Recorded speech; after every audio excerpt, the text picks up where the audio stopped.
Mwiriweho neza nshuti bavandimwe, Imana ibahe umugisha. Tugarutse kandi mu makuru n'ibiganiro byacu kuri uyu munsi tariki 5 niki kiri kuvugwa mu mpande zose z'isi hirya no hino ku mbuga nkoranyambaga. Haravugwa ifatwa rya Masisi ku ngabo za FARDC zikomeze kwatsa umuriro ku ngabo za M23. Haravugwa iki? Rwandanda niki kiri kuvugwa? Gasenyi niki kiri kuvugwa? Aho hose ni uduce turi muri Masisi ingabo za FARDC zongeye kwigarurira mu buryo budasanzwe.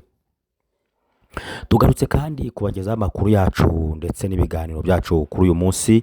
Imana ibahe umugisha. Twihanganisha umuntu wese ufite ikibazo, ubabaye cyangwa se utamerewe neza, tugira tuti Imana y'amahoro ikomeze kubana nawe mu buryo bumwe cyangwa se ubundi. Reka tugaruke ku makuru n'ibiganiro byacu ari kuvugwa hirya no hino. Ingabo za M23 zikomeje kugabwaho ibitero mu buryo budasanzwe mu duce tugiye dutandukanye. Biravugwa ko ingabo za M23 zishaka gukurwa mu mujyi wa Bukavu ndetse n'umujyi wa Goma, aho hose ndetse na za Masisi, aho hose na za Uvira zigomba kuhava ku kabi no kukeza. Ni mu gihe kandi ingabo z'Ababiligi zifatanije na Wazalendo ndetse na FARDC ndetse na FDLR n'ingabo z'Abarundi zikomeje kwatsa umuriro igitutu cyinshi ku ngabo za M23. Biravugwa ko ziri gukubitwa inshuro mu buryo budasanzwe. Ahangaha muri teritwari ya Masisi ahitwa Gasenyi, ingabo za M23 ziri gukubitwa uko bwije n'uko bukeye. Biravugwa ko mu masaha ya saa 11 za mu gitondo aribwo imirwano yari yongeye kubura, aho ingabo za M23 zatakaje abasirikare bagera kuri 6 muri iyi mirwano yabereye Gasenyi. Biravugwa kandi iyi mirwano nubwo yahagaze, ingabo za M23 zitakizera ko ingabo za FARDC zitaza kongera kukaba ibitero mu buryo budasanzwe. Ni mu gihe kandi ingabo za Wazalendo zerutse kongera kubwira M23 ko byanga byakunda zigomba kwisubiza umujyi wa Bukavu. Izi ngabo za Wazalendo zagiye zigaragaza amafoto hirya no hino ku mbuga nkoranyambaga zagose umujyi wa Bukavu, zikavuga ko uko byagenda kose zigomba kuwigarurira. Ingabo za M23 nazo zatangaje ko zitagomba kurekura imijyi zagiye zifata, byanga byakunda zigomba kuhagumana. Reka twongere kandi tubabwire ko mu mujyi wa Uvira, aho hose ingabo za M23 ziherereye zikomeje guhura n'akaga gakomeye kuko ziri kugabwaho ibitero mu buryo budasanzwe. Ingabo z'Ababiligi zimereye nabi uyu mutwe. Ni mu gihe kandi ingabo z'Ababiligi zikomeje kurwana, nyamara Ababiligi bo bahakanye ko ingabo zabo zitari ku butaka bwa Kongo. Zivuga ko abasirikare 6 ari bo bari ku butaka bwa Kongo, ariko kandi M23 yo ivuga ko iri kurwana n'ingabo z'Ababiligi ndetse ikagaragaza bamwe mu basirikare b'Ababiligi baguye kuri urugamba. Ingabo za M23 nazo zikomeje kugenda zirwanaho, ariko kandi biravugwa ko zarekuye uyu mujyi wa Rucuro. Aha hose ziri kugenda zirukanka kibuno mpamaguru. Ingabo kandi za FARDC zifatanije na Wazalendo Abarundi zavuze ko zigomba gukora ibishoboka byose M23 ikava ku butaka bwa Kongo. Ni mu butero bikomeje kugabwa kuri izi ngabo za M23 isaha ku yindi. Biravugwa ko aka kanya ingabo za M23 zahawe agahenge n'izi ngabo za FARDC kuko ubu tuvugana nta mirwano iri kuba, ariko ingabo za M23 zikavuga ko zitizeye neza umutekano ko waba wagarutse, kuko buri kanya niko bari kugaba ibitero mu buryo budasanzwe. Umujyi wa Walikare na M23 ikaba yaramaze kuwuvamo. Igisirikare cya FARDC ndetse na Wazalendo kikaba cyatangaje ko kirukanye izi ngabo za M23 muri uyu mujyi wa Walikare, ngo zikaba zarayigejeyo. Uyu mujyi ukaba warigaruriwe n'ingabo za FARDC ndetse na Wazalendo n'ingabo z'Ababiligi, ariko M23 yo yarahakanye ivuga ko ariyo yavuye muri uyu mujyi ku bushake bitewe n'abasezerano bagiranye n'ubutegetsi bwa Repubulika na Demokarasi ya Kongo. Bakaba baravuze ko bawuvuyemo nyuma y'ibyo bemeranijwe, ariko bavuga ko nibaramuka bitabaye bagomba kurwana ku kabi no ku keza bakisubiza iyi mijyi itandukanye ndetse bagakomeza bigarurira n'indi mijyi ya Repubulika Iharanira Demokarasi ya Kongo.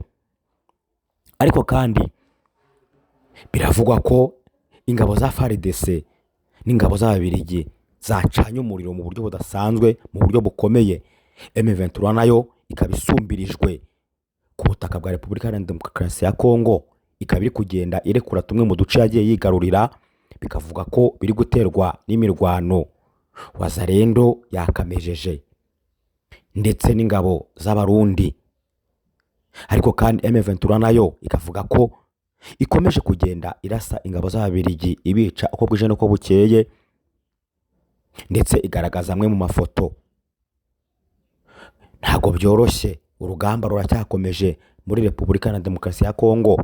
Ese izi ngabo koko ziraza kwigarurira uyu mujyi wa Bukavu n'umujyi wa Goma ndetse n'umujyi wa Uvira?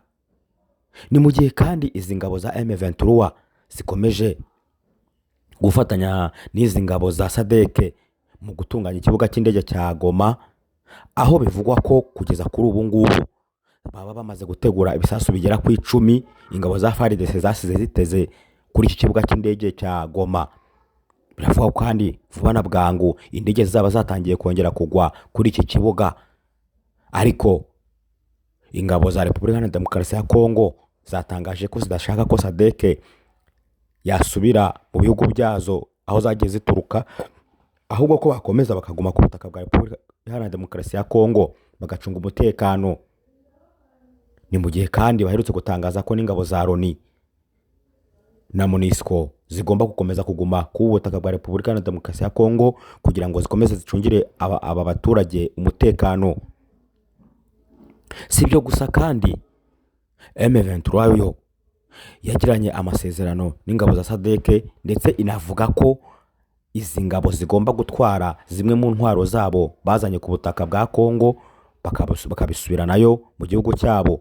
Ariko kandi M23 yavuze ko intwaro FARDC yaba yarasize batagomba kuzitwara, ahubwo bagomba kuzisiga ku butaka bwa Kongo. Iyi mirwano rero ikomeje rwose kugwamo abasivili benshi hirya no hino, kuko izi ngabo zihanganye hirya no hino zidahwema kurasa imbunda ziremereye, ndetse amasaza akagera mu baturage akabahitana abasivile benshi. Ni mu gihe kandi Paris Saint-Germain nayo iri kotswa igitutu na bamwe mu badepite b'Abafaransa bavuga ko batagomba gukomeza amasezerano ya Visit Rwanda, aho igihugu cy'u Rwanda cyagiranye amasezerano y'ubukerarugendo n'iyi kipe ya Paris Saint-Germain. Haherutse kugaragara umudepite atangaza ko ibi bidakwiriye, avuga ko u Rwanda rufasha M23 mu bikorwa byo kurwanya ubutegetsi bwa Repubulika Iharanira Demokarasi ya Kongo. Bavuga ko ngo bakomeje kugwamo abasivile benshi ku butaka bwa Repubulika Iharanira Demokarasi ya Kongo, bakavuga ko ingabo z'u Rwanda zikomeje gutera inkunga uyu mutwe witwaza intwaro. Ariko kandi u Rwanda rwo ntiruhwema gukomeza guhakana ibi ngibi, ruvuga ko ikibazo atari icyo ngicyo, ahubwo ko aho hari ikibazo atariho bareba ngo maze bagikemure. Ubutegetsi bw'u Rwanda bwavuze ko Repubulika Iharanira Demokarasi ya Kongo bagomba kwicara ku meza n'ibiganiro na M23 bakareba ikibazo aho kiri, maze bakagikemura, bakunga ubumwe, bakubaka igihugu cyabo cyababyaye. Uyu mudepite yavuze ko uko byagenda kose agomba kubaho imyigaragambyo ku butaka bw'Ubufaransa ndetse kuri stade y'iyi kipe ya Paris Saint-Germain. Iyi myigaragambyo ikazaba ivuga ko iyi kipe igomba gusesa amasezerano ifitanye n'igihugu cy'u Rwanda, ariko iyi kipe nayo ikavuga ko nta hantu bihuriye n'ibijyanye na politike, yo ikirimo ari ubucuruzi, kandi bakavuga ko bareba bagasanga nta kibazo kibirimo, cyane ko bo atari abanyepolitike ahubwo bareba inyungu zabo nk'ikipe yabo.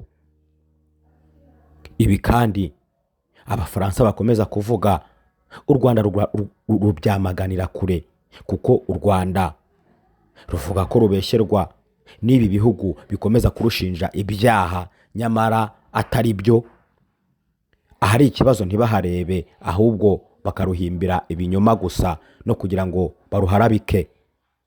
U Rwanda ni igihugu gikomeye kandi cyitaye ku baturage bacyo. Ibyo kujya mu ntambara ntikibikozwa rwose, kuko icyo gishinzwe ari gucunga umutekano w'u Rwanda n'abanyarwanda muri rusange. Ese bizaherera he? Reka tutegereze turebe. Ingabo za M23 nazo ntizahwemye kuvuga ko uko bwije n'uko bukeye u Rwanda nta nkunga rutera M23 nk'uko bigenda bivugwa n'ibihugu bimwe hirya no hino, ahubwo M23 niyo yirwanaho ku bushobozi bwayo bwite. Izi ngabo za M23 zariye Amavubi, aho bamwe bakomeje kuzita intare za Sarambwe, zigaruriye ibice bimwe mu bigize Repubulika Iharanira Demokarasi ya Kongo. Ibi ntibyoroshye. Abakongomani bakomeje kugenda bavuga ko bari kwicwa umusubirizo uko bwije n'uko bukeye, nyamara bo bakagwa mu mirwano babona nta kimamariye, ntacyo bayikuramo. Imiryango mpuzamahanga hirya no hino ntihwema kuvuga ko abaturage bari kwicwa bazira ubusa, bazira akarengane. Igakomeza gutabariza abakongomani, abenegihugu bakomeza kugwa muri izi ntambara, nyamara atari ko byakagenze. Aba basirikare rero ku mpande za Felix Tshisekedi no ku mpande za M23 biravuga ko bashobora guhurira muri Katari mu biganiro by'amahoro byo kugira ngo Repubulika Iharanira Demokarasi ya Kongo yongera kubona amahoro, yongere kubona agahenge. Ntawamenya niba amatariki basizeho koko impande zombi zizahurira muri uyu mujyi wa Katari maze zikicara ku meza y'ibiganiro, cyangwa se niba hazakomeza kubaho imirwano mu buryo butandukanye, hanyuma hakagira abatsinda abandi bakayobora iki gihugu maze bakagarura amahoro ku butaka bwa Repubulika Iharanira Demokarasi ya Kongo. Reka twifurize abanyekongo kugira ishya n'ihirwe, kugira ngo iyi ntambara irangire, bongere bishyire bizane, babane mu mahoro, batahirize umugozi umwe, bubaka igihugu cyababyaye. Aha ni kuri Saheli TV, ntukureho urushinge rwawe, ahubwo unyemerere tugumane, njye mva imuzi n'imuzingo ku makuru n'ibiganiro hirya no hino ku isi, maze bibagezeho ku gihe. Kora subscribe, hanyuma ukoreshe ya Imana iraguha umugisha. Amakuru n'ibiganiro byacu nakagaruka, mugire umunsi mwiza, amahoro y'Imana abane namwe.